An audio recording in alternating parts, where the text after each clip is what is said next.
Les vraies voix Sud Radio, le grand débat du jour. Les chefs d'état-major de l'UE, de l'OTAN sont présents à Paris à l'occasion d'un forum militaire. Emmanuel Macron entend profiter de l'occasion pour les réunir autour de lui. À son arrivée à Jeddah, Volodymyr Zelensky est accueilli par des responsables saoudiens.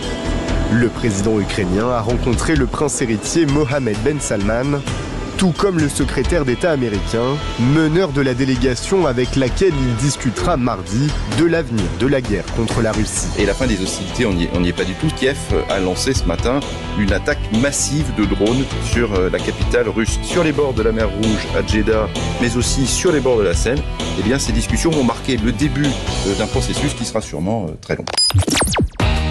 Et donc, après l'arrivée de Volodymyr Zelensky en Arabie Saoudite, deux délégations ukrainiennes et américaines doivent négocier sur une éventuelle trêve partielle.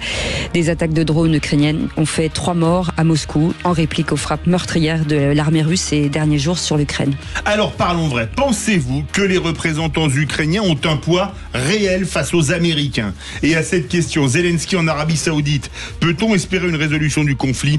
Vous dites oui à 57%. Vous voulez réagir? Le 0826 300 300. Notre invité Eugène Berg est avec nous, diplomate, géopolitologue et ancien ambassadeur, auteur du livre Ukraine, février 2023, les racines du conflit, aux éditions Hémisphère. Merci monsieur l'ambassadeur d'être avec nous aujourd'hui. Philippe Bilger. Sans doute par une sorte de, non pas de méconnaissance, mais je ne maîtrise pas toutes les données géopolitiques, comme tout à l'heure monsieur l'ambassadeur probablement nous le démontrera en ce qui le concerne.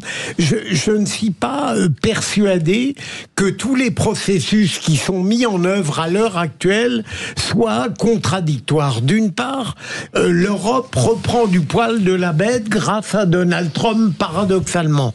Ensuite, cette réunion sous l'égide du président de la République avec tous les chefs d'état-major ne me paraît pas totalement déconnectée de ce qui se passe en Arabie Saoudite. Et là, évidemment, j'espère que le président Zelensky, qui n'est pas un faible, même s'il a été humilié dans le bureau ovale, saura défendre ses intérêts.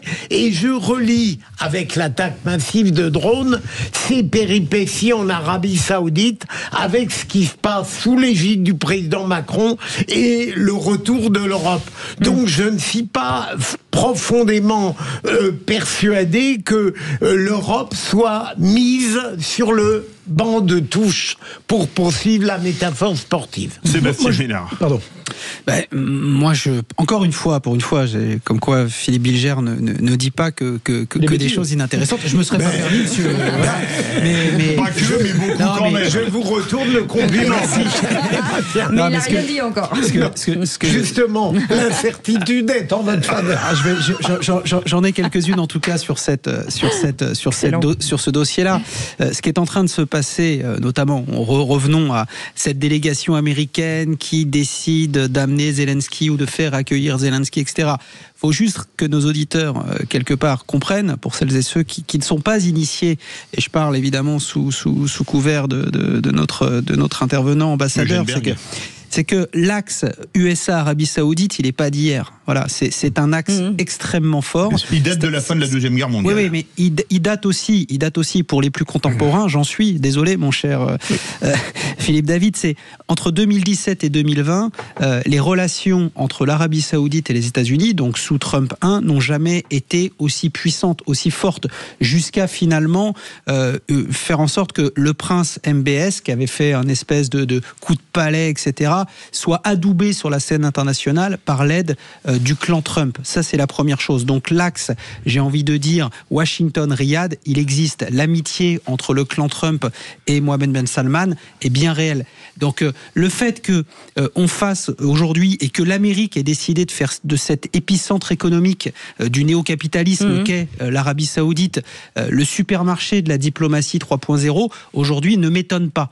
Donc voilà. Mais en même temps, ce qui est en train de se passer, et vous l'avez dit Philippe Bilger, ce qui est en train de se passer à Paris, sous la férule du président de la République, c'est-à-dire réunir celles et ceux qui veulent constituer ou reconstituer une task force européenne en matière de défense, j'ai envie de dire, c'est pas antinomique, c'est pas subsidiaire, c'est complètement complémentaire, c'est tout aussi utile que ce qui est en train de se négocier aujourd'hui à Riyad. Voilà. Donc si le général de Gaulle il a pas réussi comme il souhaitait le faire l'Europe de Paris jusqu'à l'Oural, si on arrive à faire vivre la souveraineté militaire entre guillemets, même si c'est un grand mot, européenne de Paris jusqu'à Varsovie en passant par Rome, etc. On aura quand même réussi à faire quelque chose. Donc je suis comme Philippe Bilger, parfaitement aligné, c'est-à-dire que tout ça est complémentaire, et si on arrive à la paix, quelque part, il n'y aura pas de gagnant, il n'y aura pas de perdant. Allez. Tout le monde aura contribué à la paix. Moi, je trouve que vous êtes bien indulgent vis-à-vis de l'Europe et de ce qui se passe actuellement. Franchement,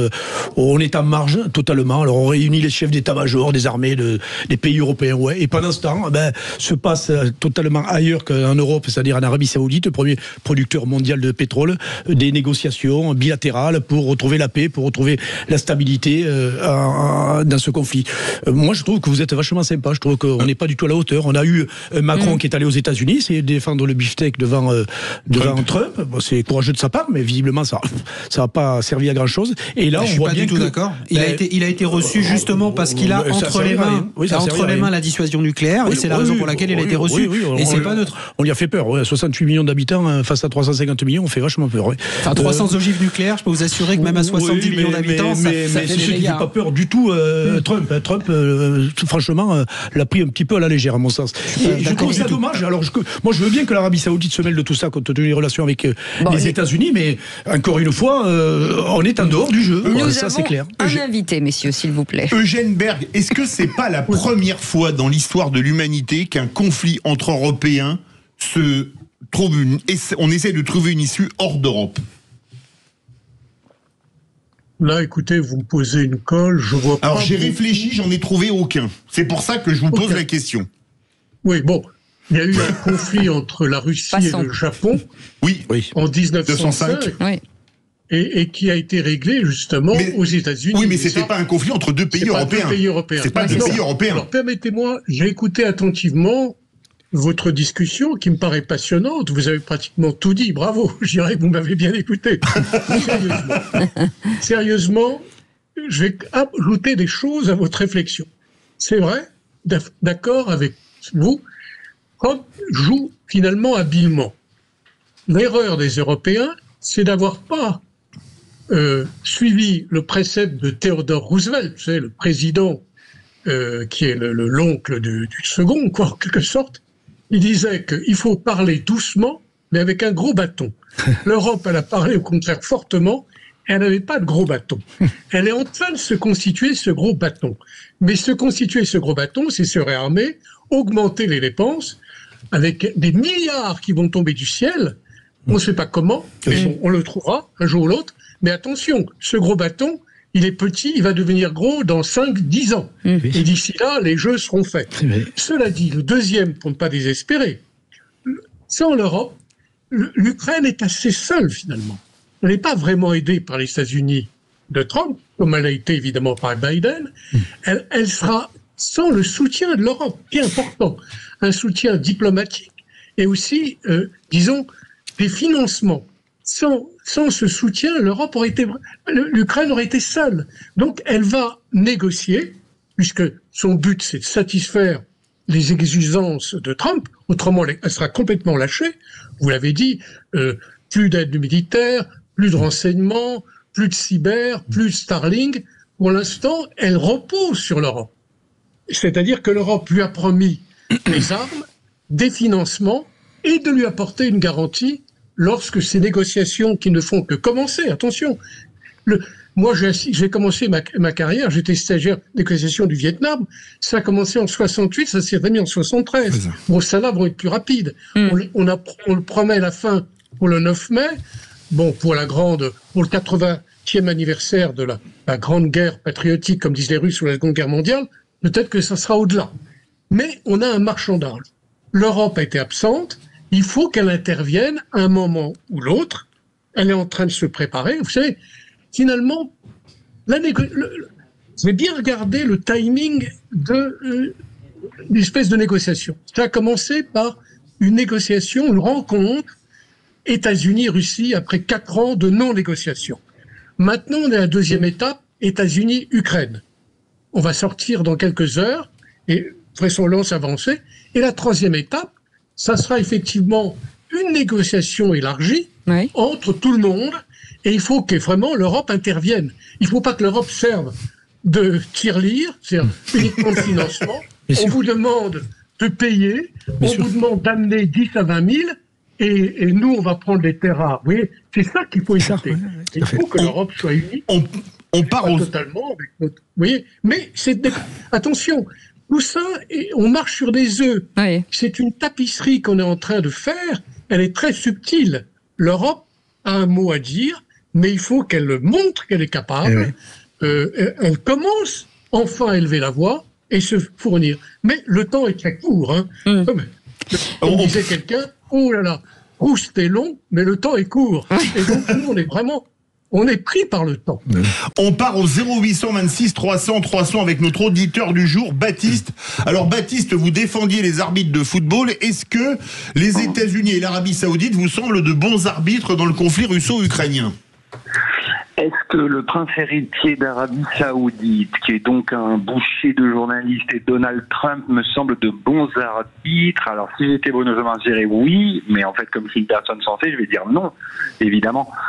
C'est catastrophique ce qui est en train de se passer. Je suis tout à fait d'accord avec votre intervenant qui disait... Eugène Berg. Ouais, Eugène qui disait que l'Europe avait un rôle à jouer et qu'il fallait jouer ce rôle. Moi, je trouve que, en fait, je suis pas un grand fan de Macron, mais je trouve que dans la séquence, il est plutôt à la hauteur de son rôle de commandant en chef des armées de la France, de détenteur de la dissuasion nucléaire, de son siège au Conseil de sécurité des Nations Unies. Et je trouve que ce qui est en train d'être mis en place par les dirigeants européens pour faire contrepoids à Trump, je trouve que c'est pas mal. Et en fait, il n'y a pas 67 millions contre 360 millions d'Américains. Il y a 380 millions d'Européens. Exactement. On n'est pas unis. On n'est pas unis, cher ami. Pour le moment. Pour le moment. Dans 10 ans, on sera unis. L'ambassadeur l'a dit lui-même. Oui. Monsieur l'ambassadeur, en tant que citoyen, très modestement, j'ai une double exigence. D'abord, que la paix survienne, et je crois que cela, c'est un désir partagé.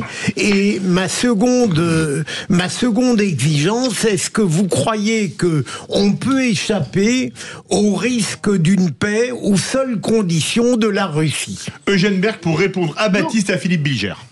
Non, mais justement, ce que je disais, c'est que sans le soutien de l'Europe, l'Ukraine risque d'être battue en race campagne. Évidemment. Et cet appui diplomatique, moral et financier et aussi militaire est vital. Sans cela, l'Ukraine sera obligée de lâcher sous les pressions à la fois de Trump, qui veut lui extraire ses matières premières, et puis ensuite partir en disant, écoutez, c'est votre problème, débrouillez-vous, moi j'ai obtenu mon gâteau, et c'est à l'Europe de payer.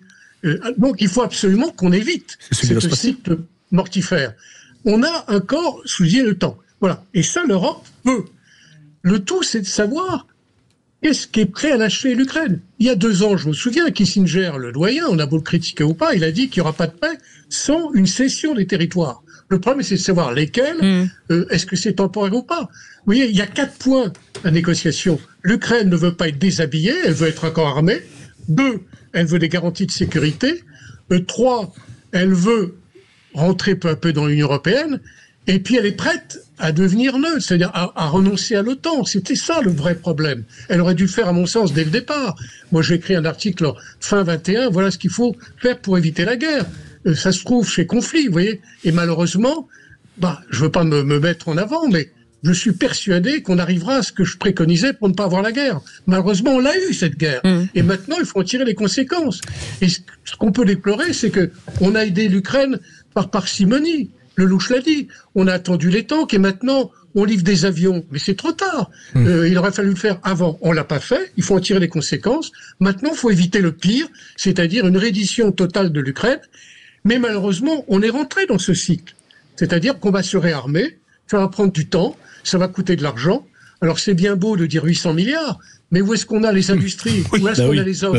On ne dépense pas 800 milliards pour faire des châteaux en Espagne. Sauf à acheter du matériel américain qui, eux, ont des industries. De la dette, monsieur l'ambassadeur, de la dette. Non, oui. Non, mais il faut produire du matériel. On peut faire appel à un emprunt. Un emprunt, effectivement, c'est la dette. Là aussi, on est coincé. Alors, vous savez, même l'argent du Covid, les 750 milliards, n'ont pas été dépensés. Et ça date de 5 ans. Alors, 800 milliards, c'est bien sur la table. Mais si c'est pour acheter du matériel américain, là, on a quand même quelques fleurons de l'industrie française. Je pense à Dassault. Ça peut.